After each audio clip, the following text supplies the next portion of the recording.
or being quiet when we don't like things. At least you're not all hungry, right? Me too. And in preparing, I asked myself, what do I want to say to you? What do I need you to know today on Yom Kippur? And who am I to tell you? I think about that a lot. Who am I in relation to this congregation, this community? I'm the director of an organization that serves this community and also asks a lot of you. I'm a member of this congregation. I'm on the board. It can be hard sometimes to hold all of those roles at the same time. Sometimes when I usher at Shabbat, I find myself spending my entire time just answering questions about what JCA is doing, or while I'm sitting in the library reading while my kids are in religious school. It can be hard to know how to just be in the congregation and not feel like I'm working. Sometimes Jewish becomes such a thing that I do that I forget how it feels to just be. So rather than fight all of that, I'm going to just step into it here and be all of those things with you today. And I look out and I see our JCA members and board members and staff. I see in the congregation the doctor who delivered my son, even when he didn't really want to get born. I can look into the choir and see the nurse midwife who caught my daughter as she burst into the world. I don't know if you recognize me when I'm not screaming.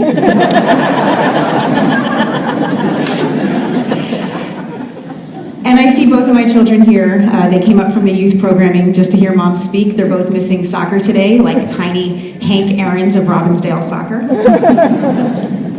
And I see my husband, who isn't Jewish, and who, in making a family with me, threw his lot in with mine and joined our community wholeheartedly. No pressure. I'm accountable to so many of you in this room. We're accountable to each other. And that can feel like a tremendous responsibility. But also today, on our holiest day, and one of not just atonement but forgiveness, it feels like a blessing. And I'm going to talk to you a little about racial justice and resistance and our community's flawed inheritance, but I will start with Cain and Abel.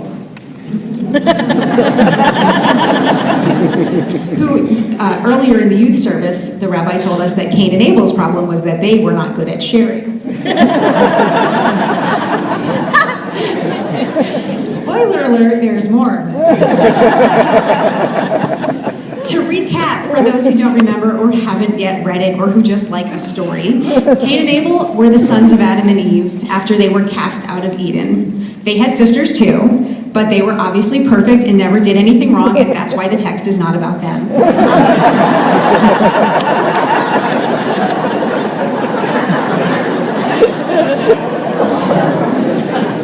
Cain is the first birth in the Torah. He is the first person born to another person, to people who were cursed, and his brother Abel follows. They're given roles. Cain tills the soil and Abel tends the flock.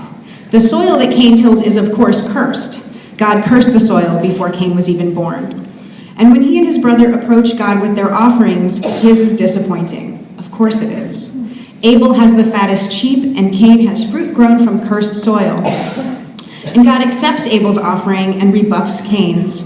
God turns his back on Cain, and furious, of course, Cain kills his brother. The first man born in the Torah becomes the first murderer, and his brother the first death. I think it means something that the first man born to a person in the Torah takes the first life. I think his humanity is important.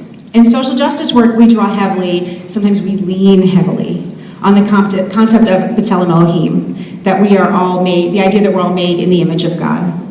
We're all equally made from the divine, and we're all uniquely valuable.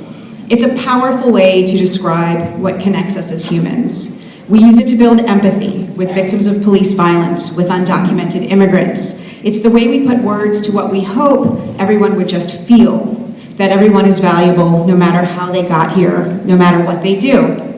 It's how we articulate what connects us to people we've never even met and why we care what happens to them. This is hard to do without water.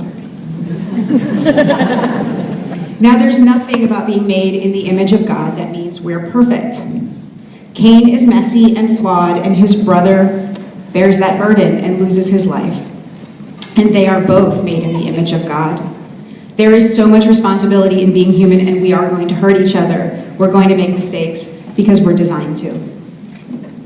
Cain meets Abel in a field, ready to argue, and he kills him. Sorry, kids. And God comes to Cain and asks where Abel is. God knows what happened to Abel. God does not need to ask. So why does God bother to ask? God wants Cain to tell the truth. Today is Yom Kippur, a day to atone, to reflect, to tell the truth. And I'm going to tell you some truth too. Like MJ sang last night, I didn't come to fool you. Hopefully everything won't go wrong. First, as a community, we've done a deep dive into our white privilege in the name of working for racial justice. We've gone to trainings, I've conducted many of them. We've read books like How Jews Became White Folks, and articles like last year's As Jews Atone on Yom Kippur, We Need to Confront Our White Privilege in the Washington Post. Many of us want to understand who we are and where to stand in the fight for racial equality in America. So we studied our path in becoming white and sought to understand the privileges that were granted us. We haven't been getting this quite right. That's the first truth. I did a training a few years ago with a friend and a colleague, also Jewish, a black Jew. And I will never forget this. She held up a copy of How Jews Became White Folks, and she said, I could rub this book all over me and I will never become white. White Jews need to do the work we've been doing to understand how to be allies in fighting white supremacy, but somewhere we mistook the racial and identity and privilege conveyed to some of us as individuals as an identifier for our whole community. We're a multiracial community. Some of us are white. But in generalizing our community as white, we've cast ourselves as allies to people who live outside it, and we have fallen short of supporting and seeing Jews of color, or Jews with origins in the Middle East, or South America, or Asia, or Jews whose family history is not one of immigration at all. We've simplified our story, taken the Ashkenazi journey to whiteness, and made it the story of the American Jews. We've marginalized members of our own community, made them invisible. I'm sorry we've done that. We're capable as a community of sitting with deeper complexity, and we've shortchanged ourselves. Next truth. Even for white Jews, our whiteness does not protect us from anti-Semitism. Our rates of home ownership and college graduation have not made neo-Nazis okay with us. Our privilege is conditional, and if anything, our whiteness makes it easier for anti-Semitism to be brushed aside as not actually very threatening. Our president,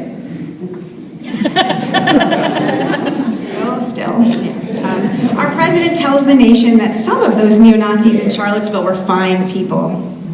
Can you believe that? A woman was killed. But I'm not just talking about neo-Nazis. In the days following what happened in Charlottesville, some of us felt the sting of having the anti-Semitism erased from those rallies by our own friends. Men chanted, Jews will not replace us, and yet when our anti-racist partners demanded justice, in some of those demands we felt forgotten. We were forgotten. Truth. It stung. It hurt. A Jewish friend, a longtime racial justice activist, told me it felt like a door had closed. She didn't want to make a big deal out of it because she didn't want to prioritize her own fear when other communities are experiencing much more urgent attacks from systems, from institutions. But the truth is it does hurt, and some of us felt truly isolated. Last fall, not long after the election of him, I was attacked by Nazis on Twitter. A neighbor discovered a giant swastika on the garage of an abandoned home in North Minneapolis where I live, just a few blocks from my house. A friend of mine, a black organizer, and I went together to clean it off. She called me and she said, Carin, did you see the swastika on Facebook? And I said, I did see the swastika on Facebook. What are we going to do? And she says, I think we should go paint over it. And I said, I think we will be arrested, but we can clean it off. So I went to Home Depot and I bought paint remover and obviously gloves because we didn't want to ruin our nails for a swastika. And we scrubbed together in the cold until it was as gone as it could be, and then because we could not believe that a few hours earlier there had literally been a giant swastika right there on a house on the north side, we took some pictures and we tweeted them. Within a few days, racist and anti-Semitic trolls attacked. They said we painted it ourselves for attention, or because leftists are intent on proving that discrimination and hate exist. Look, black women and their Jewish girlfriends don't have to work hard to prove that hate exists. So exposed as a hoax, obviously, and targeted for having committed the crime of being Black and Jewish and women and publicly fighting white supremacy, we got hammered for days. I received pictures of myself self-photoshopped into Holocaust memes. My face was zoomed in on and analyzed for my Jewish features.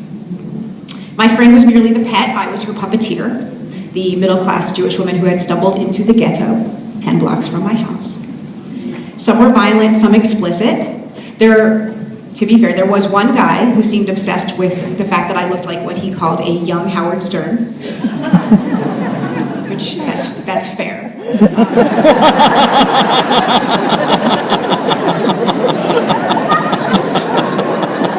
And at least he said young.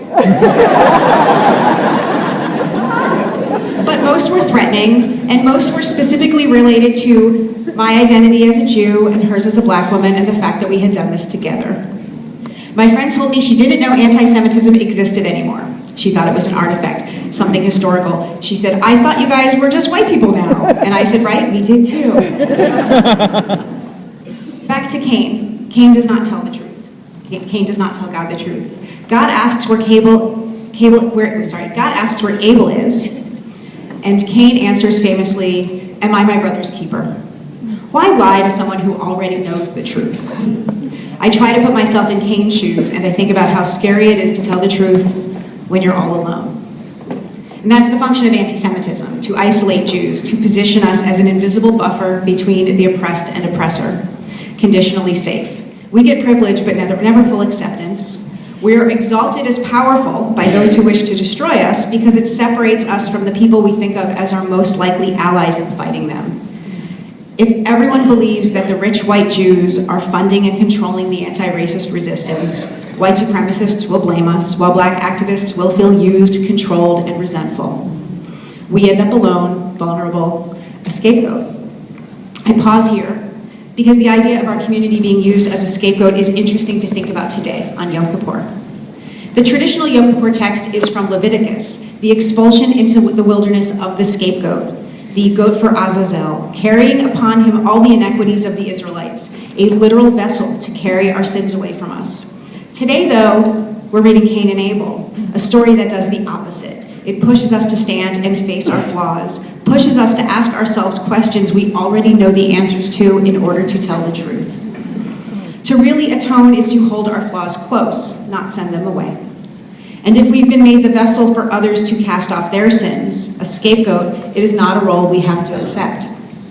God asks Cain what happened to Abel. God gave Cain a chance to tell the truth, and he couldn't, or he just didn't.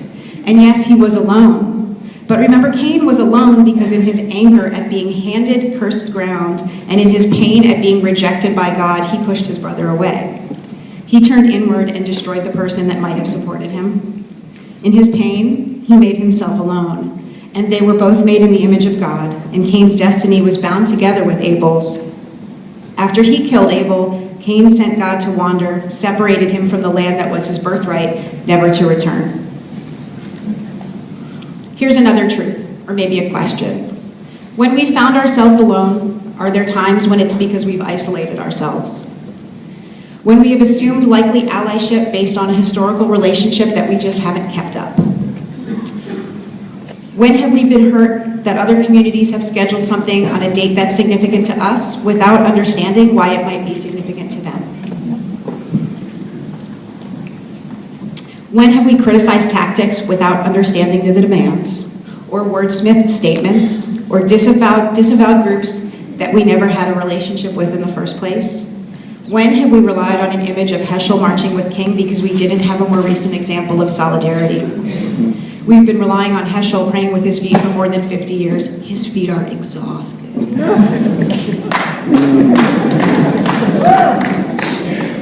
Another truth. B'Tselem Elohim, the recognition of God in a stranger, is not a shortcut to actually knowing them. I can recognize your humanity and fight for you, but we are stronger if we fight together on equal terms, not because we want to help each other, but because our destinies are firmly entwined. We are strongest in relationship. Those take time and they're messy. Remember, that's by design. We're messy on purpose. We need to stay in relationships when it's hard, when we feel invisible, and when we accidentally make someone else feel invisible. When we found ourselves alone, when has that been an opportunity to make a connection? When I was being attacked by Twitter Nazis, I was scared for my safety. I use my real name on the internet. I'm a professional Jew in public. My address is listed. I do a podcast. I also want to make it clear that the other people are Republicans. Sometimes there's question about that, but they are Republicans. I knew rationally that the anonymity and distance that enabled these trolls to come after me online would also probably protect me from having to encounter them in my real life. But I was deeply shaken. My anxiety was out of control. I was drained. And I got through it because of my friends. They took my phone away. They blocked the trolls so I wouldn't have to see all of the tweets. They fed me meals. A dozen of my girlfriends in other states coordinated a donation to JCA in honor of fighting Nazis. From all around, I felt held and supported. We say that our inheritance as Jews is a broken world. Like Cain inherited cursed soil, we received a world already in need of repair. We entered it broken, like Cain, but we can choose to care for it, to tend it. We can choose to bring each other closer and not isolate ourselves. I believe our other inheritance is resilience. Now, some people think resilience is the ability to bounce back from things. But I love the way that the American Psychological Association defines it as adaptation in the face of adversity, trauma, tragedy, threats, or stress. And I learned that not from a psychologist, but from Rabbi Deborah Waxman, the president of the Reconstructionist Rabbinical College. I had the privilege recently in a dark moment to receive some of her teaching on resilience, and I wanted to share just a tiny bit with you. Resilience is not coming back from something terrible, it's adapting in the current moment to terrible circumstances. I went to a training once on how to fight racism as people of faith. And the facilitator said, we talk about safe spaces, but my job is not to keep things from hurting you in this space. It's to help you be resilient enough to deal with painful things and keep doing the work. That's what our community has always done. That's our job right now, to support each other through challenging times, knowing that sometimes we will be messy. And we will work in relationship because none of the paths through this moment can be managed alone. The last truth, another question. When have we thought ourselves alone, only to learn that we have really not been? When have we been guided by our ancestors, our shared story of survival? When have we looked around to find ourselves sitting in a full congregation in community on our holiest day together?